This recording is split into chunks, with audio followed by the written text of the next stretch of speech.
It's Flashback Friday, our trip down memory lane. We love celebrating the products that help shape our journey, pieces that sparked creativity, solved problems, or simply brought joy. Today, we're revisiting those standout classics and giving them the spotlight they deserve. Now, one note, some of the items used may show up as out of stock, but the main items are still here for you. Each flashback features an exclusive limited time deal so you can score legendary products at legendary prices. Okay, let's get ready to rewind, rediscover, and save big.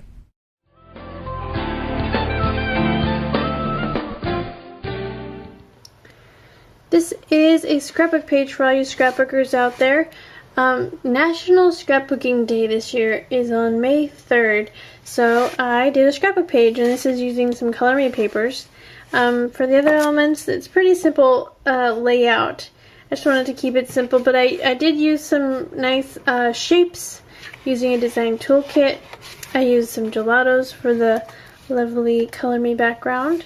And if you want to learn how I made this page, please stay tuned.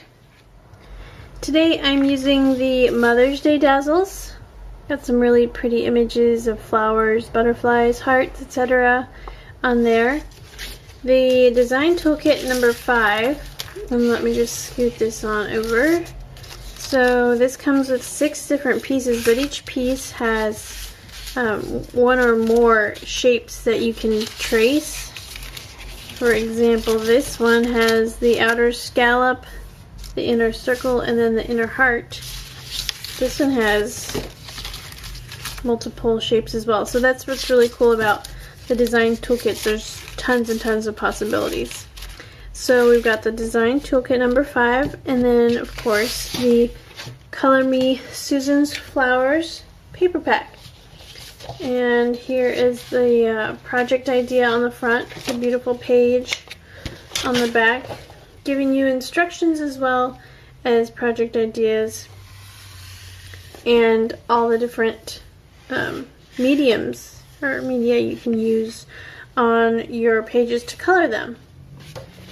Alright, so we have the Color Me, the Dazzles, and the toolkit. Let's get started. I'm going to use the striped paper as my background. So for my coloring, what I'm going to use is this blue gelato set, and I really love this product because it really is unlike any other in that it comes in this cute little chapstick like container.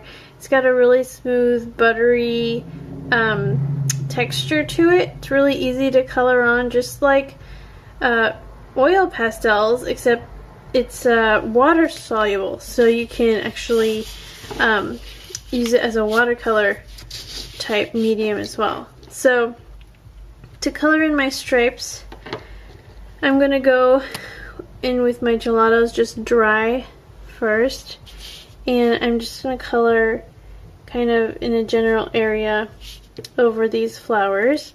And it doesn't really look nice right now, but I'm going to go over it again with a damp paper towel, and you'll see a huge difference.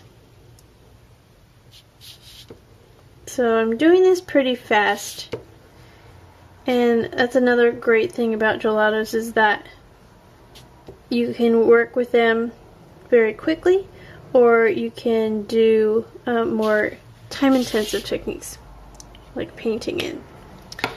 But for now, I'm just going to use a damp paper towel.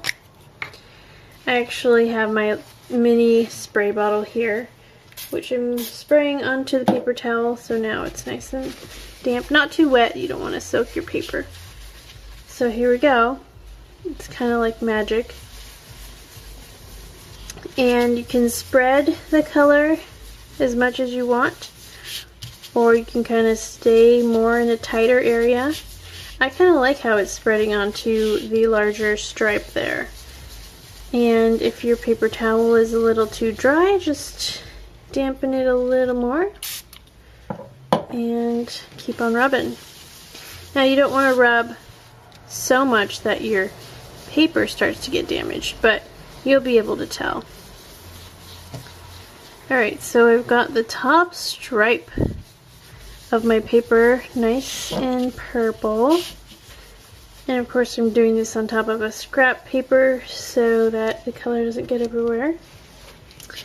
So I've got my purple looking lovely, and it took me literally like 30 seconds or less. So now I'm going to go ahead and color the rest of my page.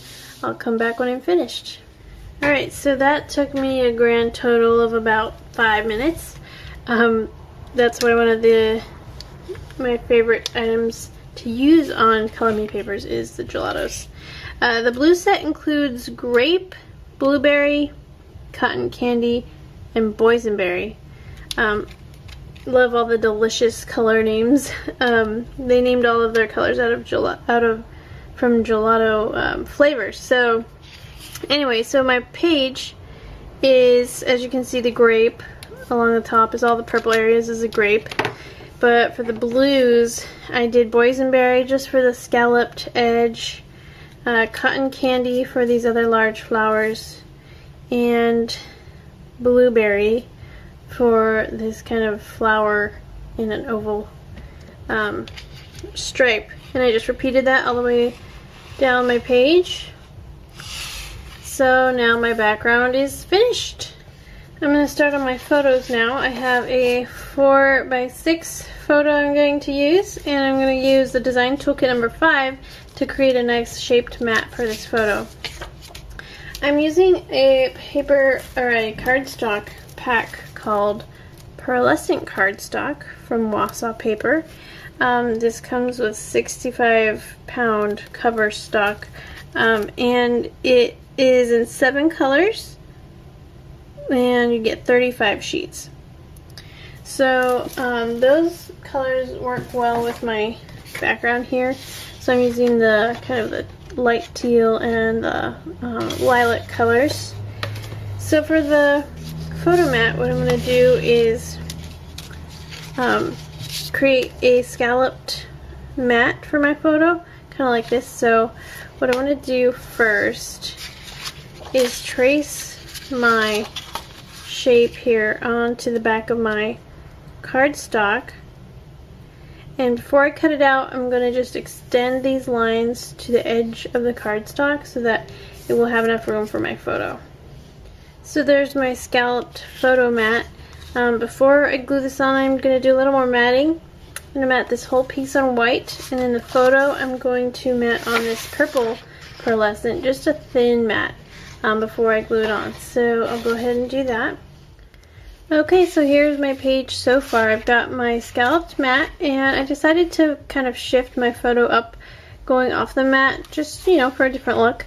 So I have it kind of on the lower left corner of the page. And now that I got my photo in place, I'm going to go ahead and prepare some of my embellishments, my journaling. So I'm going to go ahead and use some more of these shapes. I'm going to use this heart shape to cut out first the inner heart in this pearlescent purple cardstock, and then the outer scalloped heart I'm going to do in white cardstock, and that way it'll pop out nicely from my page. Now that this is done, I'm actually going to set this aside for a second. I have a second photo for my page, and I'm going to use the scalloped large oval to cut out an oval around my photo. Now as you can see, the oval would just barely fit on the photo, but that doesn't matter because I'm actually going to have the right edge going off the page. So I'm going to scoot the oval over to center my image, and then I'm going to take a permanent marker and just trace around here. The marker is permanent because it's a glossy photo, so I wanted something to that I could see to cut out, and I'll just cut inside the marker line. So I'll go ahead and cut out my oval. Then I'm going to cut out the scalloped oval out of the purple pearlescent cardstock, and finally mat the whole thing on white cardstock. So after I do those 3 steps, I will be back. Alright, so here's my second photo down in the bottom right corner of my page. I have that thin white mat around the scallops to kind of match the other photo mat. Here's my heart at the top. Now with the dazzles, what I'm going to do is put some in the heart, and then I want to, I've cut this label or tag also using the design toolkit. I'm going to probably put it down here, and I want to put mother on it, and this is going to go on the tag, but this says mother's and it's all attached, so I'm simply going to trim off the S with scissors or my craft knife, either one, and stick it on here. And okay, so I'm going to apply some of these dazzles and I will be right back. So for this tag, I've just added these dazzles on here. Like I said, I've trimmed off the S off of the mother's, and I want to add a little bit of color to this. So I'm going to go back to my gelatos. This is the grape, and I'm just going to kind of color over the dazzle. Now most of the color is actually on the sticker, so I'm going to have to use my damp paper towel to actually get it on the paper. There we go. So I've got the nice pretty flower there, and I'm going to add a little bit more color with, I think, the lightest blue cotton candy to the rest of the tag, and I'll be right back. Alright, so I just added a touch of the light blue and then the purple on the flowers, and what's neat also about the gelatos is that you can spread them a little bit dry. You don't need to add water to them. Just kind of rub it with your fingertip or paper towel. Just make sure not to rub so hard that you take up the paper. So that's what I did a little bit with the dry method. So now I have foam taped this tag to the bottom of my page, and I'm going to show you the finished page. So this page has not too many frills on it, but I just like the simplicity of it. Here's my journaling just in these two places, my two photos opposing each other, and then I've added this dark purple crepe ribbon here, and this is just slotted on. Oh, and also the heart is foam taped on, so you can see there's a little bit of dimension there. But I really love the background, and I especially love how easy it was to do with the gelatos technique. So I hope you guys enjoyed this week's project. Stay tuned for the bundle, and I'll see you again next week.